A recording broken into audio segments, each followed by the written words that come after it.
Hi అండి, welcome back to Vasavi properties. ఇవాళ G+1 independent house అనేది ఒకటి సేల్కి వచ్చిందండి. ఇది వచ్చేసి ఈస్ట్ ఫేసింగ్ ఉంది. ఇది వచ్చేసి 166 స్క్వేర్ యార్డ్స్లో ఉంది. దీని డైమెన్షన్స్ వచ్చేసి 25x60. ఇప్పుడు నేను చూపించేది మీకు ఫస్ట్ ఫ్లోర్ అండి. ఇది 2 BHK.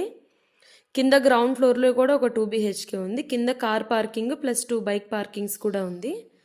చూడండి, ఇది వచ్చేసి వింటేజ్ హోమ్స్ అండి. దీని లొకేషన్ వచ్చేసి తుర్కాయంజల్ విలేజ్ కింద ఉంటుంది. ఇది చూడండి, చాలా పెద్ద హాల్ ప్లస్ ఒక డైనింగ్ ప్లస్ కిచెన్, 2 బెడ్రూమ్స్, ఒక దేవుడి రూమ్ ఉంది. ఇది వచ్చేసి మనకి 2 కిలోమీటర్స్ ఉంటుందండి సాగర్ రోడ్డుకి. ఎల్బీ నగర్ మెట్రో స్టేషన్ వచ్చేసి 13 కిలోమీటర్స్ ఉంటుంది. ఇది బెంగళూరు ఎగ్జిట్ నెంబర్ 12 కూడా 3 కిలోమీటర్సేనండి. ఇది ఇక్కడ మనకి ఆదిబట్ల టీసీఎస్ కూడా 5 కిలోమీటర్స్లోనే ఉంటుంది దగ్గరలో. ఇంకా ఎంవిఎస్ఆర్ ఇంజనీరింగ్ కాలేజ్, స్ఫూర్తి ఇంజనీరింగ్ కాలేజ్ ఇవైతే 2 కిలోమీటర్సేనండి మనకి. ఇంకా ఫుల్ వీడియో కోసం కింద డిస్క్రిప్షన్లో చూడండి.